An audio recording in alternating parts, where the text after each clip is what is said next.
ఎట్లాంటి అరుపులు, చిరాకు, కోపం అయ్యేమి లేకుండా చాలా సావధానంగా ఆ సమస్య వింటున్నారు, వాటికి సంబంధించి పురమాయిస్తున్నారు, లేదంటే ఫోన్ చేస్తున్నారు. రామారావు గారు పార్టీ ప్రారంభించినప్పుడు చాలా యాక్టివ్గా ఈ గోదావరి జిల్లాల్లో పార్టీ బలోపేతం చేయడంలో చాలా యాక్టివ్గా పనిచేశారు. అదే ఈ రోజు దగ్గర కూడా రామారావు గారు మంచిగా నిలబెడతాం కారణం. 7 సార్లు గెలిచానంటే మీరు ఇంతకాలంగా సీనియర్ మోస్ట్ నాయకులు, మీకు మంత్రి వర్గంలో చోటు లభించకపోవడం తెలుగుదేశం కార్యకర్తగా చాలామంది బాధపడ్డారు. అనుభవాన్ని ఉపయోగించుకోవాల్సిన అవసరం పార్టీకి ఉంటుంది.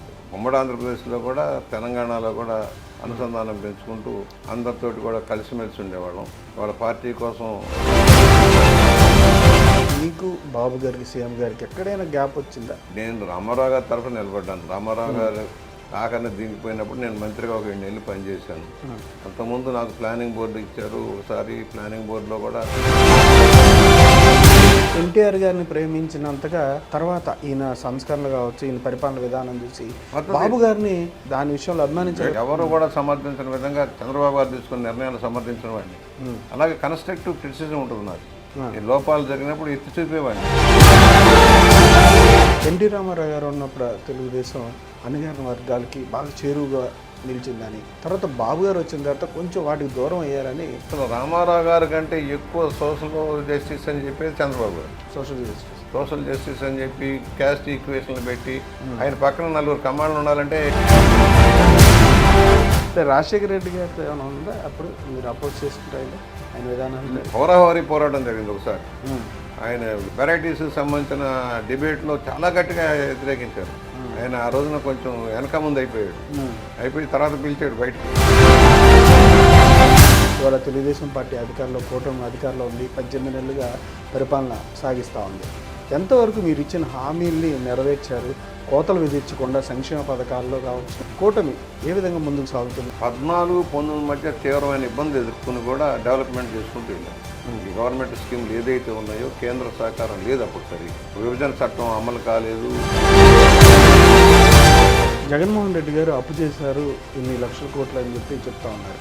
మీరు అమలు చేస్తున్న సంక్షేమ పథకాల ద్వారా అదే మొత్తంలో అప్పు అవుతున్నారు. సంపద సృష్టి మాత్రం ఇంకా పూర్తి స్థాయిలో జరగట్లేదు. అది విచ్చలవిడిగా అప్పులు తెచ్చారు. ప్రభుత్వ ఆస్తులన్నీ తాకట్లు పెట్టేశారు. ఆఖరికి భూములు కబ్జా చేశారు. వాళ్ళు చేసింది ఏంటంటే అరాచక ఆటవిక విధానాల ద్వారా ప్రజలను భయభ్రాంతులకు గురి చేసి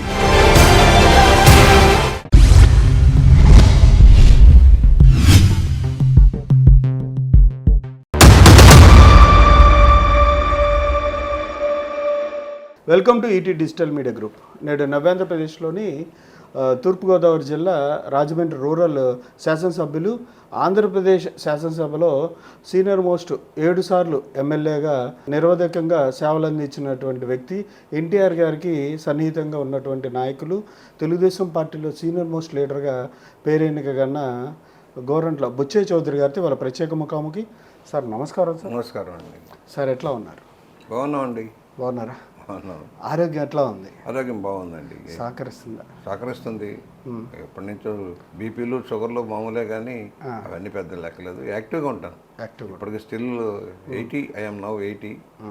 even though I'm working hard for the public. కానీ మీరు ఇందాక నేను గమనించాను, పబ్లిక్ మీ దగ్గరికి ఎవరు వచ్చినా కొంచెం సాదాసీదాగా, ఎట్లాంటి అరుపులు, చిరాకు, కోపం అయ్యేమి లేకుండా చాలా సావధానంగా ఆ సమస్య వింటున్నారు, వాటికి సంబంధించి పురమాయిస్తున్నారు, లేదంటే ఫోన్ చేస్తున్నారు. ఇంత ఓపిక ఇవన్నీ ఎన్టీఆర్ గారి దగ్గర నుంచా, లేదంటే మీ వ్యక్తిత్వం ఫస్ట్ నుంచి యాంగ్రీనెస్సా, లేదంటే ఇట్లాగే ఉండేదా? వ్యక్తిత్వం నుంచి, వ్యాపారంలో ఉన్నప్పటి నుంచి కూడా, చదువుకునే రోజుల నుంచి కూడా సర్కిల్ ఎక్కువ.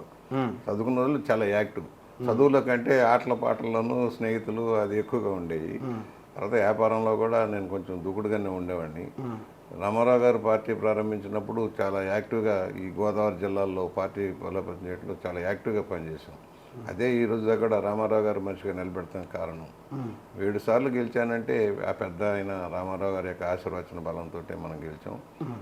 సామాన్యులకు అందుబాటులో ఉండటం, సమస్య పరిష్కారం చేయడానికి ప్రయత్నం జరగటం. అన్నీ అవ్వకపోవచ్చు, 100% అవద్దని నేను చెప్పలేను. కానీ ఎవరు సామాన్యుడు వచ్చినా, ఒక సామాన్య కూలీ వచ్చినా, కష్టజీవి వచ్చినా, కష్టాల్లో ఉన్నప్పుడు ఆదుకోవాల్సిన బాధ్యత మన మీద ఉంటుంది. ఆ విధంగా ఆదుకోవటం, కొంచెం సమాధానపరచడం, చేయడానికి ప్రయత్నం చేయటం, అభివృద్ధి ధ్యేయంగా. గ్రూప్ రాజకీయాలు లేవు నాకు. నా గ్రూపులు ఉండవు, నా వెనకమాల మంది మార్బలం హడావుడే ఉండదు. మామూలుగా వెళ్ళిపోతాను సింగిల్గానే వెళ్ళిపోయి. అసలు నాకు గన్మెన్ కూడా అక్కర్లేదంటే గన్మెన్ కంపల్సరీగా పెట్టారు, కానీ నాకు గన్మెన్ కూడా అక్కర్లే. నేను ఎవరికి శత్రువుని కాదు, ఎవరు నా జోలికి రారు. అన్ని వర్గాలు అంతమంది కూడా లైక్ చేస్తారు, ప్రేమిస్తారు, గౌరవిస్తారు. ఆ గౌరవం నిలబెట్టుకుంటూ వెళ్ళాలి. సమాజమే దేవాలయం, ప్రజలే దేవుళ్ళు అనే నినాదంతో ఎన్టీఆర్ గారు పార్టీ మీరంతా కలిసి స్టార్ట్ చేశారు. దాని తర్వాత మీరు ఇంతకాలంగా సీనియర్ మోస్ట్ నాయకులు, మీకు మంత్రి వర్గంలో చోటు లభించకపోవడం తెలుగుదేశం కార్యకర్తగా చాలా మంది బాధపడ్డారు. ఆ విషయంలో మీరేమైనా నెక్స్ట్ ఇయర్లో భర్త కన్ఫర్మ్ అయ్యే అవకాశం ఉందా? నేనేం ఆలోచించట్లేదండి, ఎందుకంటే ఇవ్వాల్సిన అవసరం ఉంది. ఎందుకంటే ఇంత సీనియర్ మోస్ట్ అనుభవం ఉంది. అనుభవాన్ని ఉపయోగించుకోవాల్సిన అవసరం పార్టీకి ఉంటుంది. నేను ఏ బాధ్యత అప్పచెప్పినా సక్రమంగా చేశాను.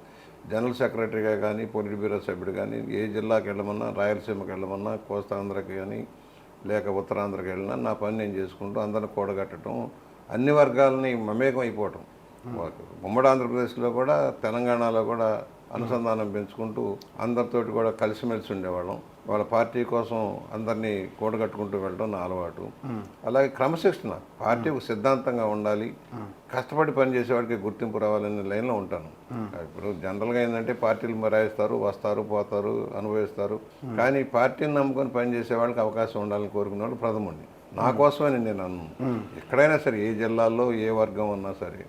అందువల్ల నాకు ఇక్కడ పెద్ద క్యాస్ట్ బలం లేదు, ధనబలం, కుల బలం లేదు. అయినా కూడా 7 సార్లు గెలిపించారంటే అన్ని వర్గాల ప్రజలు, అన్ని సామాన్యుడి దగ్గర నుంచి, దళితుల దగ్గర నుంచి, బలహీన వర్గాల దగ్గర నుంచి అందరూ కూడా లైక్ చేయడం, ఎడ్యుకేటెడ్ కూడా. ఎందుకంటే క్లీన్ పాలిటిక్స్ చేయటం నా అలవాటు. క్లీన్ గ్రూప్ రాజకీయాలు ఉండవు, అభివృద్ధి ధ్యేయంగా పనిచేస్తాను. రాజమండ్రిలో అందరి అభిప్రాయం ఏంటంటే ఆయన ఎవరి జోలికి రారు, మనం వెళ్తే కూడా అప్రోచబుల్. ఇప్పుడు నా ఫోన్ నేనే ఎత్తుతాను, చూశారు కదా. 90% నేను ఎప్పుడన్నా మీటింగ్లో ఉంటే ఎవరికైనా ఇస్తానేమో, కానీ నా ఫోన్ నేనే ఎత్తడం అలవాటు. సమాధానం చెబుతాను, చేయటానికి ప్రయత్నం జరగాలి. మీకు బాబు గారికి, సీఎం గారికి ఎక్కడైనా గ్యాప్ వచ్చిందా? గ్యాప్ ఏం లేదండి. నేను రామారావు గారి తరఫున నిలబడ్డాను. రామారావు గారు ఆఖరిని దిగిపోయినప్పుడు నేను మంత్రిగా ఒక 7 నెలలు పనిచేశాను. అంతకుముందు నాకు ప్లానింగ్ బోర్డు ఇచ్చారు. ఒకసారి ప్లానింగ్ బోర్డులో కూడా ఏమీ ఉండదు. దాంట్లో వాస్తవానికి ప్లానింగ్ బోర్డు పవర్ఫుల్ బోర్డు కాదు. ఎలాగంటే ప్లానింగ్ కమిషన్ వేరు, ప్లానింగ్ బోర్డు వేరు. అది అలంకారప్రాయమైన పదవి. అయినా కూడా దానికి ఒక వెన్నె తెచ్చాను. రామారావు గారు మంత్రివర్గంలో మొదటిసారిగా ఇవ్వలేనప్పుడు ఆయన గౌరవించడం కోసం క్యాబినెట్ ర్యాంక్ ఇచ్చి నాకు ఇచ్చారు. అయినా కూడా దాన్ని కూడా ఆసరా చేసుకొని ఒక కాన్సెప్ట్ బిల్డప్ చేసాం. కొన్ని మాండలిక వ్యవస్థ తయారు చేయడంలో కానీ, రెసిడెన్షియల్ పాఠశాలలు ఏర్పాటు చేయడంలోనూ, ఆ రోజుల్లోనే ఐటీని ప్రమోట్ చేయడంలో కూడా కృషి చేసాం. మంచి మేధావుల్ని బోర్డులో పెట్టుకొని చేయటంలో గుర్తింపు వచ్చింది ప్లానింగ్ బోర్డులో. అంటే ఏమీ లేని చోట కూడా మనం ప్రూవ్ చేసుకోవచ్చు. అది ఎవరు రాఘవేంద్రరావు గారు చనిపోయిన యూబీ రాఘవేంద్ర ఇచ్చిన సలహా ప్రకారం చేసాం. మంచి బోర్డులు వేసి మార్గంలాగా ఉండేది. కొన్ని నిర్ణయాలు చక్కగా జరిగాయి. గంటల తరబడి డిస్కస్ చేసి మేధావి వర్గం అంతా దాంట్లో ఉండేవాడు. తర్వాత నాకు రామారావు గారు 93లో నేను ఫైట్ చేశాను. 93లో అందరూ భయపడ్డ రోజుల్లో రాజమండ్రిలో మీటింగ్ పెట్టి సక్సెస్ చేశాను. ఆ తర్వాత ధైర్యం వచ్చి అన్ని చోట్ల పెట్టారు. రామారావు గారు ద్వితీయ వివాహం చేసుకున్న తర్వాత సమస్య అది. అందరూ భయపడే రోజుల్లో మీటింగ్ పెట్టాం, సక్సెస్ చేసాం. మంత్రివర్గంలో సెకండ్ స్పెల్లో నాకు ఇచ్చారు. 7 నెలలు చేశాను సివిల్ సప్లైస్ మినిస్టర్గా. ఏదో ఉన్నంతలో మంచి పేరే వచ్చేది. సరే, అనుకోకుండా రామారావు గారిని దించేయటంలో అప్పుడు రామారావు గారి పక్షాన ఉన్నాం. రామారావు గారు చనిపోయిన తర్వాత కూడా ఆయనతోటే ఉన్నాం చాలా. రామారావు గారు ఎందుకంటే ఆయన వల్ల గుర్తింపు, ఎక్కడో పుట్టి ఎక్కడో పెరిగిన మాకు స్థానబలం, కులబలం లేకపోతే ఒక నాయకత్వ లక్షణాల వల్ల అనేక వర్గాలను ఆకట్టుకోగలిగామంటే ఆయన బలమేనని చెప్పి ఆయనతోటి ఉన్నాము. తర్వాత ఆయన మరణించిన తర్వాత మళ్ళీ చంద్రబాబు గారి ఆహ్వానం మేరకు మళ్ళీ పార్టీలోకి వచ్చాం. అప్పటి నుంచి బీఫారాలు ఇస్తున్నారు, గెలుస్తున్నాను, నా పని నేను చేసుకెళ్తున్నాను. పదవులతో నిమిత్తం లేదు, ఇది పెద్ద పదవులు ఏమీ కాదు. అంటే బాబు గారిని ఆ టైంలో మీరు బాగా వ్యతిరేకించారా? రామారావు గారు దించినప్పుడు వ్యతిరేకించాను, గట్టిగానే వ్యతిరేకించాను. ఎందుకంటే ఆయన ఆరోగ్యం బాగాలేదు. ఆ మహానుభావుడు ఉన్నంతకాలం ఆయన ఉన్న తర్వాత మీరు ఎవరు ఇచ్చినా పర్వాలేదు. రామారావు గారు ఉన్నంతకాలం ఆయన ఉండింది. తర్వాత అల్లుళ్ళో కొడుకులో మీ కుటుంబమే వస్తుంది, మేము ఎవరం కాదు కదా, ఆ ఆలోచనలో ఉండేవాడిని. అందుకని రామారావు గారి కోసం ఫైట్ అసెంబ్లీలోనూ బయట చనిపోయేదాకా పోరాటం చేశారు. అంటే దానివల్ల కొంతవరకు మీ మంత్రి పదవి ఈసారి ఆగిందని. ఆయన ఆలోచన విధానాలు వేరు, ఆయన లైన్ వేరు. సరే, నా శక్తిని ఎంతవరకు ఉపయోగించుకోగలిగితే ఉపయోగించుకుంటారు. నేను కూడా అదే ఫీల్ అయ్యేవాడిని. నేను ఒక ఎమ్మెల్యే తప్పితే నేను ఏ పదవిలో అలంకరించలేదు కదా. అవును అవును 7 నెలల మంత్రి తర్వాత నేను ఏ పదవి ఈ దేంట్లోనూ సభ్యుడిని కూడా కాదు, పార్టీ పరంగా పనిచేస్తున్నాను. జనరల్ సెక్రటరీగా కానీ అలాగే అంటే ఎన్టీఆర్ గారిని ప్రేమించినంతగా తర్వాత ఈయన సంస్కరణలు కావచ్చు, ఈయన పరిపాలన విధానం చూసి బాబు గారిని దాని విషయంలో అభిమానించారు. గట్టి మద్దతుదారిని, చాలా గట్టి మద్దతుదారిని, ఎవరు కూడా సమర్థించిన విధంగా చంద్రబాబు గారు తీసుకున్న నిర్ణయాలు సమర్థించిన వాడిని. అలాగే కన్స్ట్రక్టివ్ క్రిటిసిజం ఉంటుంది నాది. ఈ లోపాలు జరిగినప్పుడు ఎత్తి చూపేవాడిని. 19లో పార్టీ కొంచెం ఇబ్బందికరమైన పరిస్థితులు వస్తున్నప్పుడు కూడా హెచ్చరించాను. నేనే నిర్మమాటంగా నేను లెటర్ రాశాను ఆయనకి. లెటర్ రాసి చెప్పాను, బాగలేదు, మనం ఈ ఆయారాములు గయారాములు ఈ అవకాశవాదుల రాజకీయాలు మనకి దెబ్బతింటాయి, సిద్ధాంతబద్ధంగా ఎక్కడో తేడా వస్తుందని వచ్చింది కదా 19లో. అందువల్ల అలాగే ఆయన తీసుకున్న సంస్కరణలో మొదటి నుంచి కూడా మద్దతు ఇచ్చేవాడిని. పవర్ సెక్టార్లో నిర్ణయాలు చేసినప్పుడు మద్దతు ఇచ్చాను. తర్వాత ఐటీ రంగానికి బాగా వెళ్తున్నప్పుడు, ఇండస్ట్రియల్ లైన్లో వెళ్తున్నప్పుడు మద్దతు ఇచ్చాము. కాకపోతే ఆ రోజుల్లో కూడా డీసెంట్రలైజేషన్ జరగలేదని కొంచెం గొడవ చేసేవాడిని. రాష్ట్రంలో హైదరాబాద్ కేంద్రీకృతం అయిపోతుంది, వివిధ ప్రాంతాల్లో మనకి డెవలప్మెంట్ రావట్లేదు, ఆంధ్ర ప్రాంతం అన్యాయం అవుతుందని అంటే నన్ను బుజ్జగించడానికి చూసేవాళ్ళు ఆ రోజుల్లో. ఎందుకంటే SV Prasad CM principal secretary, ఆయన కూడా చెప్పాడు, అయ్యా ఏదన్నా ఇష్యూ సెంట్రలైజ్ అయిపోతుంది, మిగతా ప్రాంతాల్లో అన్రెస్ట్ వచ్చింది కదా, దానివల్ల నష్టపోయాం. లేకపోతే తెలుగుదేశం ఎప్పుడు వాడకూడదు. అలాంటి కారణాలు కూడా కొన్ని ఇబ్బందికరమైన పరిస్థితులు వచ్చాయి. ఎన్టీ రామారావు గారు ఉన్నప్పుడు తెలుగుదేశం అణగారిన వర్గాలకి బాగా చేరువుగా నిలిచిందని, తర్వాత బాబు గారు వచ్చిన తర్వాత కొంచెం వాటికి దూరం అయ్యారని చెప్తా ఉంటారు. ఎనీవే విక్టరీ అసలు రామారావు గారి కంటే ఎక్కువ సోషల్ జస్టిస్ అని చెప్పేది చంద్రబాబు గారు. సోషల్ జస్టిస్ అని చెప్పి క్యాస్ట్ ఈక్వేషన్లు పెట్టి ఆయన పక్కన 4 కమాండ్లు ఉండాలంటే కొంచెం అనేజీ ఫీల్ అవుతారు. పక్కన క్యాస్ట్ బ్యాలెన్స్లు చేసుకోవడం, అలాగే పోస్టుల్లో కూడా ఇవాళ చూశారు కదా, ఇప్పుడు మన గవర్నమెంట్ వచ్చింది, పోస్టులు ఎలా ఇస్తున్నారో చూస్తున్నారు. యూనివర్సిటీ వైస్ ఛాన్సలర్లు కానీ వాళ్ళందరినీ ఎలా చేస్తున్నారో చూసాము. మెరిట్ అర్హత ప్రాతిపదిక ఒక కాన్సెప్ట్ బిల్డప్ అయిపోతుంది. అందువలన ఆయన మద్దతు నేను కూడా మొన్న కూడా ఇప్పుడు పారిశ్రామికీకరణ కోసం సంస్కరణలప్పుడు ఇతర రాష్ట్రాలకు పంపించి ఇతర దేశాలకు పంపించి స్టడీ చేయించడం పూర్తిగా మద్దతు ఇచ్చేవాడిని. పూర్తిగా మద్దతు. అంటే మీరు 19, 24 తర్వాత విషయాల్లో మీరు ఏ విధంగా పోరాడారు? ఆ పోరాట ఫలితమే ఈ విజయమా? ఎట్లాగా? అందరూ భయపడే రోజుల్లో మేము గెలిచిన వాళ్ళం 21 మందిలో 19 మంది ముగ్గురు పోయారు, 19 మంది మిగిలాం. 23 కదా, 23లో 19 మంది మిగిలాం. 19 మంది మిగిలారు. 19 మందిలో నేను ఫ్రంట్ లైన్లో పనిచేశాను కదా, అసెంబ్లీలో నిత్యం పోరాటమే కదా మాకు. ఫైట్ చేశాను. సోషల్ మీడియా కాన్సెప్ట్ బిల్డప్ చేశాను. పార్టీ టేకప్ చేసింది. నేను చేసిన తర్వాత పార్టీ టేకప్ చేసింది. ఏదైతే సోషల్ మీడియాని పెట్టి దెబ్బతీశారో, తప్పుడు ప్రచారం చేసి అవతల పార్టీ, అది నేను తీసుకొని కన్స్ట్రక్టివ్ క్రిటిసిజం, నా పంచులు ఫేమస్ అయిపోయినాయి. ధైర్యంగా పోరాడాం. అందరూ భయపడే రోజుల్లో పోరాడాం. తర్వాత టీవీ డిబేట్లకు వెళ్ళేవాడిని. భేషజాలు లేవు. పెద్ద నాయకులు పదవులు అనిపించిన వాళ్ళు టీవీ డిబేట్లకు మనకెందుకు, ఆర్గ్యుమెంట్లు మనకెందుకు, బేసిక్గా సీనియర్లు నేను డిబేట్లకు వెళ్ళేవాడిని భారీగా. అన్ని ఛానల్స్కి వెళ్ళేవాడిని.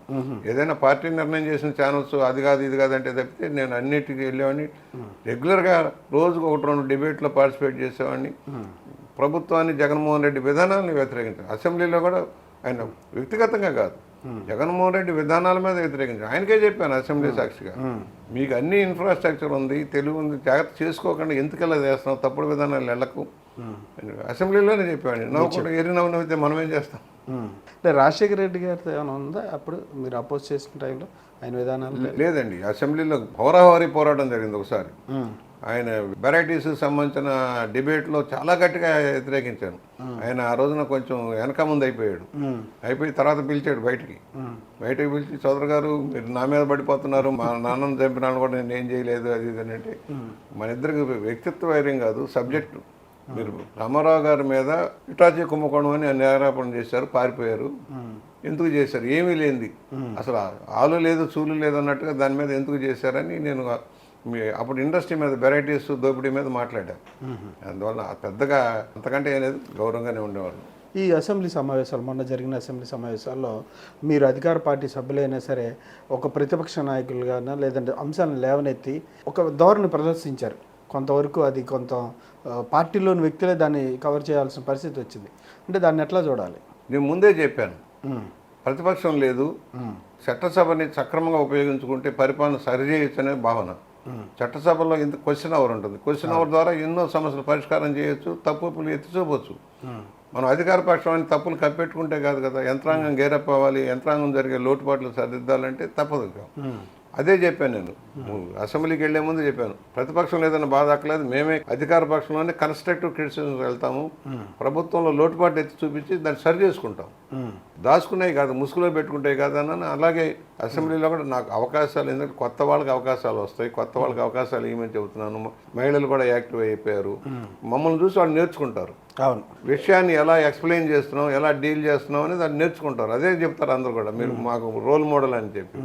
అట్లా కన్స్ట్రక్టివ్గా 2-3 లోపాలు ఉన్నాయి. అధికారులు అందరూ శ్రీరామచంద్రులు ఏం కాదు కదా, లోపాలు ఉంటాయి, అది సరి చేసుకుంటూ వెళ్తారు.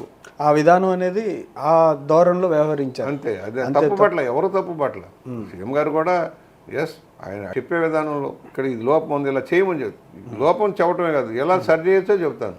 చాలా స్కీములు ఉన్నాయి, స్కీముల్లో ఎక్కడ లోపాలు జరుగుతున్నాయి, ఇంప్లిమెంటేషన్ ఎక్కడ లోపాలు జరుగుతున్నాయి, ప్రభుత్వం తీసుకున్న నిర్ణయాల అమల్లో ఎక్కడ లోపాలు జరుగుతున్నాయి, పార్టీ వేదికల మీద పార్టీ కార్యకర్తలకు సమస్య మాట్లాడతాం. పార్టీ కార్యకర్తలు వాళ్ళని ఎలా ఆదుకోవాలి, ఏం చేయాలి, ఆ సమస్యలు ఏంటనేది ఎత్తి చూపుతాను. చట్టసభల్లో మాత్రం చట్టసభల్లో లిమిటేషన్ ఉంటుంది, టైం లిమిటేషన్. అప్పటికి టైం కొంచెం మిగతా వాళ్ళకి ఇచ్చుకుంటూ ఎక్కడ అవసరమో అక్కడ ఇంటర్వెన్షన్. మన అనుభవం ఉపయోగపడాలి. సుదీర్ఘ రాజకీయంలో ఎన్నో నేర్చుకొని ఉంటాం, ఎంతో మందిని చూసి. ఇప్పుడు మేము వచ్చేటప్పటికి వెంకయ్య నాయుడు గారు, జైపాల్ రెడ్డి గారు లాంటి ఉద్దండులు ఉండేవాళ్ళు, మన రాజేశ్వరరావు, చన్నమేన రాజేశ్వరరావు గారు లాంటి వాళ్ళు, నారారావు, అద్భుతంగా వాళ్ళు ప్రజెంటేషన్ చేసేవాళ్ళు సబ్జెక్టులు. వాళ్ళని చూసి నేర్చుకున్నాం. కమ్యూనిస్ట్ నాయకులను చూసుకున్నాము, సోషలిస్ట్ నాయకులను చూసుకున్నాము. అలాగా వాళ్ళందరి దగ్గర నేర్చుకొని మేము ఒక స్థాయికి వచ్చాం. అది మమ్మల్ని చూసి కొంతమంది నేర్చుకోవాలి కదా. అవును, నేర్చుకోవాలి. అంటే రాజకీయాలకి సంబంధించి ఇవాళ తెలుగుదేశం పార్టీ కూటమి అధికారంలో ఉంది, 18 నెలలుగా పరిపాలన సాగిస్తూ ఉంది. ఎంతవరకు మీరు ఇచ్చిన హామీల్ని నెరవేర్చారు? కోతలు విధించకుండా సంక్షేమ పథకాల్లో కావచ్చు, లేదంటే అభివృద్ధి కార్యక్రమాల్లో కావచ్చు, కూటమి ఏ విధంగా ముందుకు సాగుతుందని మీ ఒపీనియన్? కత్తి మీద సాము సార్. 14-19 మధ్య తీవ్రమైన ఇబ్బంది ఎదుర్కొని కూడా డెవలప్మెంట్ చేసుకుంటూ వెళ్ళాం. ఈ గవర్నమెంట్ స్కీములు ఏదైతే ఉన్నాయో కేంద్ర సహకారం లేదు అప్పుడు సరిగా. విభజన చట్టం అమలు కాలేదు, పెనుభారం ఉంది, ఇండస్ట్రీ లేదు, ఉపాధి లేదు, మనకు ఉన్న వ్యవసాయ రాష్ట్రం, లోటు బడ్జెట్లో మనం మొదలుపెట్టాం, రాజధాని లేదు, ఒక ఆఫీస్ లేదు, అన్ని చెట్టు కింద పుట్ట కింద కూర్చొని పనిచేసే స్థానం నుంచి మొదలుపెట్టాం. 14 మధ్య కొంత కాన్సెప్ట్ బిల్డప్ అయింది, రైతుల సహకారంతో అమరావతి సహకారం అయింది. తర్వాత వచ్చిన ప్రభుత్వం దాన్ని నీరు గార్చేసింది. ఏదైతే చంద్రబాబు గారు పునాది వేసుకుంటూ వెళ్ళారో అన్నీ ఆపేశారు. దాని ఫలితంగా ఏమైంది, రాష్ట్రం దెబ్బతింది. ఏ ప్రభుత్వం ఆన్ గోయింగ్ స్కీములు ఆపడానికి లేదు, ఆన్ గోయింగ్ స్కీములు కూడా ఆపేసేయటం, ప్రజా వ్యతిరేక కార్యక్రమాలు చేయటం. కేవలం ఏదో పెన్షన్లు ఇచ్చాము, బటన్ నొక్కాము అంటే కాదు కదా, బటన్ నొక్కితే కాదు కదా, డెవలప్మెంట్ కూడా కావాలి కదా. అనేక రంగాలను గాలికి వదిలేశారు. నీటిపారుదల రంగం కానీ, రహదారులు కానీ అన్నీ వదిలేశారు. మాటలు ఏమో కోటలు దాటిని చేతలు కాల. కొన్ని వేల వాగ్దానాలు చేశారు, అది నమ్మారు ప్రజలు.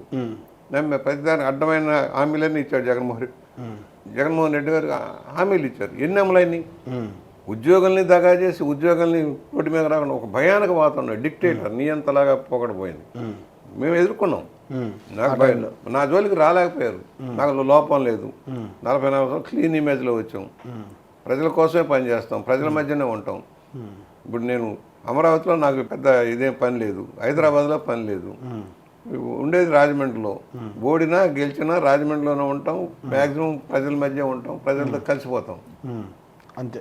అంటే ఈ 18 నెలల పరిపాలన కత్తి మీద సామన్నారు, అంటే ఓవరాల్గా అనుకున్నంత స్థాయిలో వెళ్తున్నారు. హామీలు అమలు చేయాలి. ఆర్థిక లోటుబాట్లు ఉన్నాయి. గత ప్రభుత్వం చేసిన భారీ అప్పులు మనకి వెంటాడుతున్నాయి. అనేక పెండింగ్ బిల్స్ ఉన్నాయి. హామీలు ఇచ్చాము, హామీ అమలు చేయాలి. చాలా కఠినమైంది.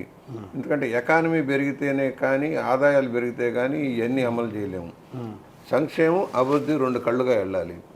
2 ఇన్ఫ్రాస్ట్రక్చర్ జరగాలి. వీళ్ళు ఇతర రాష్ట్రాలతో పోటీ పడే స్థాయికి వెళ్ళాలి. వాళ్ళ గుజరాత్ కానీ, మహారాష్ట్ర కానీ, హైదరాబాద్ బేస్ చేసుకొని తెలంగాణ కానీ ఇంప్రూవ్మెంట్ అవుతున్నాయి. బెంగళూరు బేస్ చేసుకొని కర్ణాటక కానీ, చెన్నై, మదురై, అక్కడ వాళ్ళతో పోటీగా ధీటుగా వెళ్ళాలంటే చాలా కష్టపడితే కానీ కాదు. మొన్న అధికారంలోకి వచ్చిన దగ్గర నుంచి చంద్రబాబు గారు రాత్రి మూడు కష్టపడతా ఉన్నారు. కష్టపడతా ఉన్నారు, ఇండస్ట్రీ వస్తూ ఉంది, కాన్ఫిడెన్స్ క్రియేట్ అవ్వాలి. ఒక రాష్ట్రం నాశనమైపోయింది, కియా వాడినే తరిమేస్తానన్న మనుషులు ఇంకేం చేద్దాం మనం? అందువల్ల దాన్ని మళ్ళీ కాన్ఫిడెన్స్ క్రియేట్ చేయడం కోసం చేశారు. సత్ఫలితాలు ఇస్తూ ఉన్నాయి. ఇండస్ట్రీ వాళ్ళు చాలామంది వస్తూ ఉన్నారు, పెట్టుబడులు వస్తున్నాయి. పెట్టుబడులు వస్తే ఉపాధి దొరుకుతుంది, ఉద్యోగాలు దొరుకుతాయి, అనేక రంగాలను అభివృద్ధి చేయాలి. టూరిజం రావాలి, సర్వీస్ సెక్టర్ రావాలి, హాస్పిటల్స్ రావాలి, ధీటుగా రావాలి కదా. హైదరాబాద్ ధీటుగా మనకి రావాలి. ఇప్పుడు అందుకని విశాఖపట్నం, తిరుపతి, రాయలసీమ, అమరావతి అన్నీ మనం బేస్ చేసుకుంటూ వెళ్తున్నాం. హామీలు మ్యాక్సిమం అమలైనాయి. ఏదైతే ప్రధానమైన భారంగా ఉంది, ప్రధానమైంది పెన్షన్. 64 లక్షల మందికి నెల 24 రకాల పెన్షన్లు ఇస్తుంది రాష్ట్ర ప్రభుత్వం. దాంట్లో 4,000 రూపాయలు మామూలు పెన్షన్ దగ్గర నుంచి 15,000 రూపాయల దాకా ఉన్నాయి. వికలాంగులకి 6,000 రూపాయలు ఉన్నాయి, 10,000 రూపాయలు ఉన్నాయి. కొంతమంది తలసీమ వ్యాధిగ్రస్తులు వాళ్ళందరికీ, కిడ్నీ వ్యాధిగ్రస్తులు పూర్తిగా మాత్రం 15,000 రూపాయలు ఇచ్చేది. ఇన్ని పథకాలు భారతదేశంలో ఏ రాష్ట్రంలో కూడా దాంట్లో 10% కూడా ఇవ్వట్లేదు చాలా రాష్ట్రాలు. జగన్మోహన్ రెడ్డి గారు అప్పు చేశారు ఇన్ని లక్షల కోట్లు అని చెప్పి చెప్తా ఉన్నారు. మీరు అమలు చేస్తున్న సంక్షేమ పథకాల ద్వారా అదే మొత్తంలో అప్పు అవుతున్నారు. సంపద సృష్టి మాత్రం ఇంకా పూర్తి స్థాయిలో జరగట్లేదు. అది విచ్చలవిడిగా అప్పులు తెచ్చారు, ప్రభుత్వ ఆస్తులన్నీ తాకట్లు పెట్టేశారు, ఆఖరికి భూములు కబ్జా చేశారు, మైనింగ్లు కబ్జా చేశారు, ప్రజలకు కష్టం కలిగించారు. వాళ్ళు చేసింది ఏంటంటే అరాచక ఆటవిక విధానాల ద్వారా ప్రజలను భయభ్రాంతులకు గురి చేసి దోపిడీ చేశారు. మైనింగ్లోను, అన్నిట్లో కూడా మద్యంలోను భూములు కబ్జా చేశారు, నిషేధిత జాబితాలో పెట్టారు, అటవీ సంపదను కొట్టేశారు, అడవి భూములు కొట్టేశారు. ఇవాళ ఈ ప్రభుత్వం ఏ రంగం చూసినా సరే దాంట్లో ఒక రకమైనటువంటి ఇప్పుడు అన్ని కంట్రోల్ చేశారు. ఇవాళ ఎర్రచందనం కంట్రోల్ చేస్తూ ఉన్నారు, మైనింగ్ కంట్రోల్ చేస్తూ ఉన్నారు. సిట్ ఆదేశం అర్హత ఒక ఉద్యోగం ఇచ్చారా జగన్మోహన్ రెడ్డి? ఒక ఉద్యోగం ఇవ్వలేదే. ఇవాళ 16,000 టీచర్ పోస్టులు భర్తీ చేసాం, ఇంకా మళ్ళీ సెకండ్ పెడితే ఇస్తూ ఉన్నారు. పోలీస్ కానిస్టేబుల్ పోస్టులన్నీ భర్తీ అవుతున్నాయి. ఒకటి ప్రధానమైనది పెన్షన్లు, తల్లికి వందనం, అలాగే రైతుకి ఇచ్చే కార్యక్రమం 20,000 రూపాయలు అమలు అవుతూ ఉంది.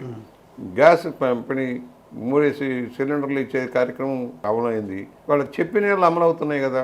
ఫీజు రియంబర్స్మెంట్ ఇస్తూ ఉన్నాం. విద్యా ఎడ్యుకేషన్ గాడిలో పెడుతున్నారు. ఇండస్ట్రీ వస్తుంది.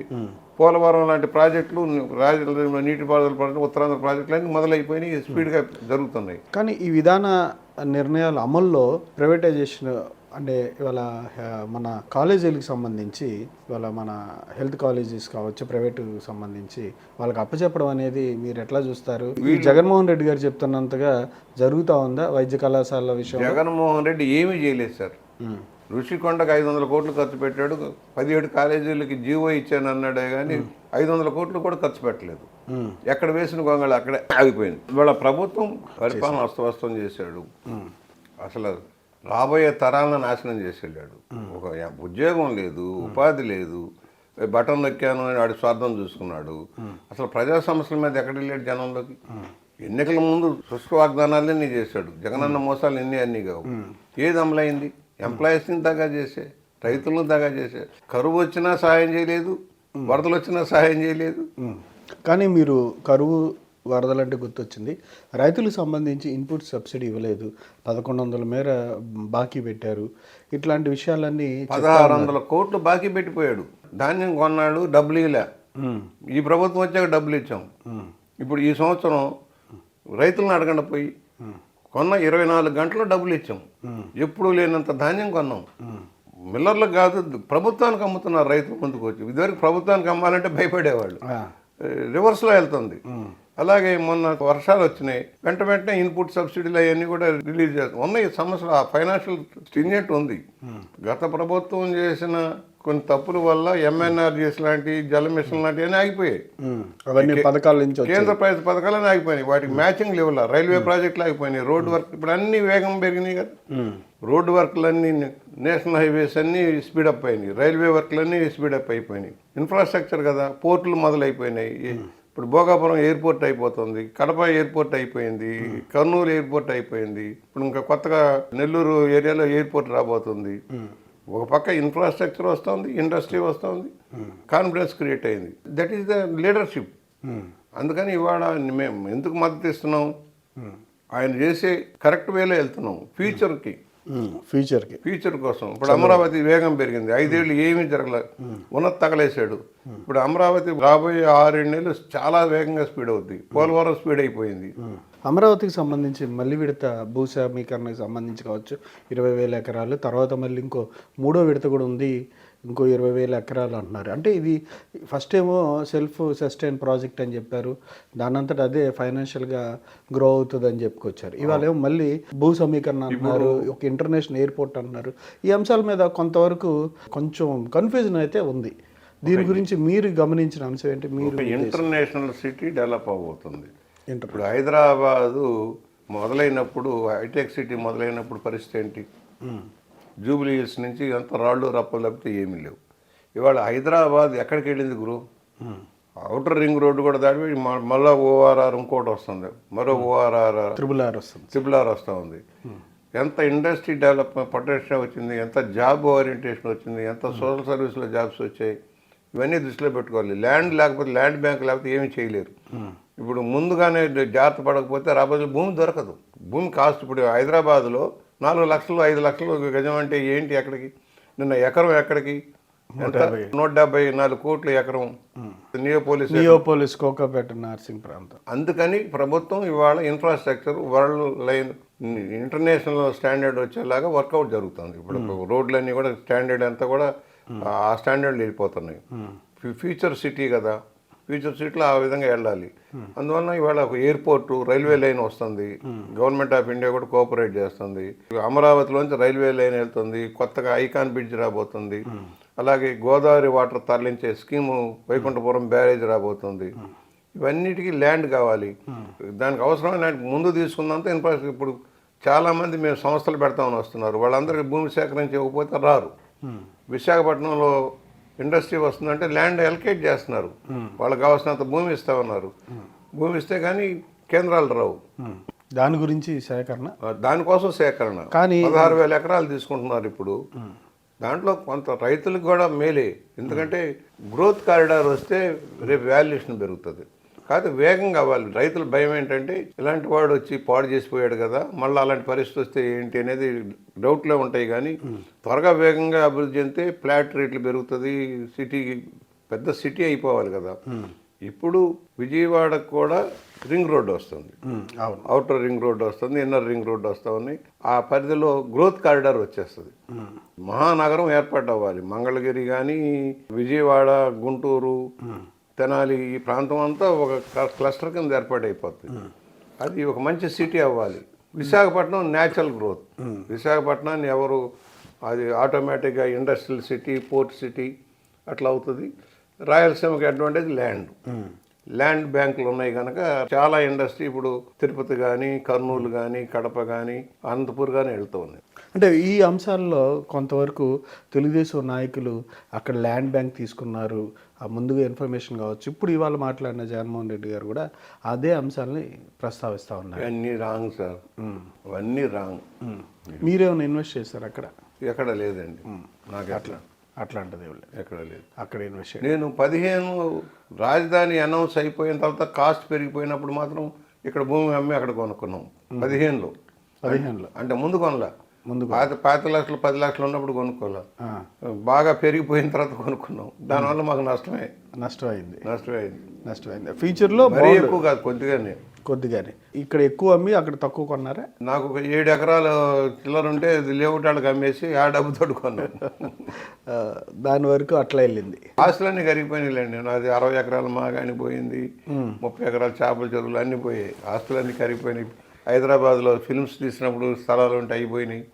లెక్కల వ్యాపారం ఉండేది, మద్యం వ్యాపారం ఉండేది, బార్లు, రెస్టారెంట్లు ఉండేవి. అప్పుడు సంపాదించినంత రాజకీయాల్లో రామార్పణం. ఇప్పుడు అసెంబ్లీ సమావేశాలు, మీరు చాలా సీనియర్ మోస్ట్ లీడర్, ఇప్పుడు అసెంబ్లీ సమావేశాలు, చట్టసభలు జరిగే విధానం చూస్తూ ఉంటే మీకు ఏమనిపిస్తుంది? ఒక ప్రతిపక్షంలో లేదంటే ఒక ఎమ్మెల్యే, ప్రతిపక్ష పార్టీని లీడ్ చేసే ఎమ్మెల్యే వాళ్ళ అసెంబ్లీకి రాకుండా బయట ప్రెస్ మీట్లు పెట్టడం మీద మీ ఒపీనియన్ ఏంటి? చట్టసభలు మేము అసెంబ్లీలో మమ్మల్ని మాట్లాడిన రోజు బయటకు గెంటేసేవాడు. అక్కడ అసలు మైకే ఇవ్వాల. 19 సీతారాం స్పీకర్గా టోటల్ ఫ్లాప్ స్పీకర్ ఆయన. మాకు స్నేహితులే కానీ నేను దెబ్బలాడేవాడిని. Flop speaker. ప్రతిపక్షానికి కనీసం మైకులు ఇవ్వకుండా, మాట్లాడనివ్వకుండా, ప్రతిపక్ష నాయకుడు గౌరవం కూడా ఇవ్వలే. ఆయన చంద్రబాబు గారు మైక్ ఇచ్చేవాడు కాదు ఏ రోజు కూడా. జగన్మోహన్ రెడ్డి ఒక క్రూయల్ బిహేవ్ చేశాడు. మాకెవరికి మైకులు ఇవ్వాల. నా కూడా కన్సెప్ట్గా మాట్లాడతాం. సబ్జెక్ట్ అధ్యక్ష అనేటప్పుడు మైక్ కట్ అయిపోయేది. ఇవాళ అట్లా లేదే. ఇవాళ రమ్మంటున్నాం, ఎవరు వచ్చినా సరే మైకులు.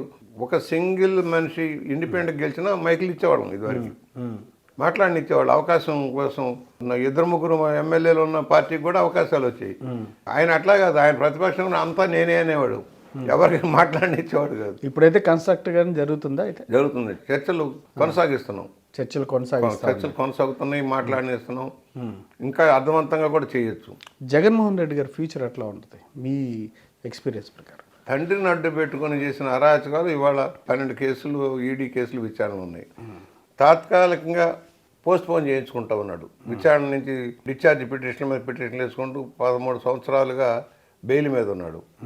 నేనేమంటా, నువ్వు సిన్సియర్ అయితే కేసు విచారణ కొనసాగించవచ్చు కదా, ఎందుకు కొనసాగించట్లేదు? గ్యారంటీగా శిక్ష పడిద్ది. 2 కోట్లు 3 కోట్లు 5 కోట్లకే దానా కేసుల్లో వాటిలో లాలూ ప్రసాద్ యాదవ్ హర్యానాలో సీఎంలు తేలిగిపోయారు. మరి ఈయన దాదాపుగా 80,000 కోట్ల రూపాయల ఫ్రాడ్ తండ్రి ఆదాయంలో చేసింది. క్విట్ ప్రోకోలో సంపాదించింది. కంపెనీలో సాక్షి పేపర్, సాక్షి టీవీలో పెట్టింది. సిమెంట్ కంపెనీలు పెట్టినంత అదే కదా. ముఖ్యమంత్రిగా చేసిన 1,00,000 కోట్లు ఉంది వాళ్ళ. ఒక్కొక్కటి వస్తున్నాయి. ఇప్పుడు మద్యం కేసులో కానీ అన్నింటిలో కూడా ఒక్కొక్క కేసు విచారణలోకి వస్తుంది. నా ఉద్దేశంలో భారతదేశంలో అత్యంత అవినీతి ముఖ్యమంత్రి జగన్మోహన్ రెడ్డి. శిక్ష తప్పదు కదా. అందువల్ల ఏంటంటే తప్పుడు ప్రచారం, గోబల్స్ ప్రచారం చేసి ప్రచారం చేస్తూ ఉన్నాడు. మళ్ళీ సోషల్ మీడియాలో పెట్టి బూతులు మీరు చూపిస్తాం. బూతులు, కులతత్వం, కుల పిచ్చ పట్టుకుంది ఆయనకి. కుల పిచ్చ పట్టుకుంటే పర్వాలా, కుల ద్వేషం మంచిది కాదు. పరిపాలన ఏం చేశాడు చూసాం. అంతా ఒక కులాన్ని కట్టబెట్టేశాడు. పదవులు, యూనివర్సిటీలు అన్నీ కట్టబెట్టి దోపిడీ చేశాడు. అరాచకవాదులను ప్రోత్సహించాడు. ఇవాళ సామాజిక న్యాయం జరుగుతుంది. అన్ని వర్గాల ప్రజలకు సమాన ప్రాధాన్యత. ఇప్పుడు నాకు పదవి లేదంటే క్యాస్ట్ ఈక్వేషన్లో మరొకటి సరే మనము సర్దుబాటు చేసి సర్దుకుంటున్నాం. మాకు ఇవ్వలేదని నాకంటే ఎలిజిబిలిటీ ఎవరు రాష్ట్రంలో? నాకంటే ఎలిజిబిలిటీ ఎవరు? అయినా సరే వాళ్ళ అవసరాలు శిక్ష పడిద్ది అంటారా? ఖచ్చితంగా ఆధారాలతో నిరూపితమై ఆయన అవుతున్నాయి కదా. ఒక్కోటి ఆయన ఏం చేశాడు, నాకేం సంబంధం, అంతా ఎవడెవడో చేశాడు అంటాడు. ఎవడెవడో చేశాడు అంటాడు. తిరుపతినే భ్రష్టు పట్టించారు కదా. తిరుపతినే భ్రష్టు పట్టించి ఆఖరికి లడ్డూల్లో కూడా కల్తీ నెయ్యిని అమ్మేసి ఎలా చేశారో చూసాం కదా. థ్యాంక్ యూ వెరీ మచ్ అండి. ధన్యవాదాలు.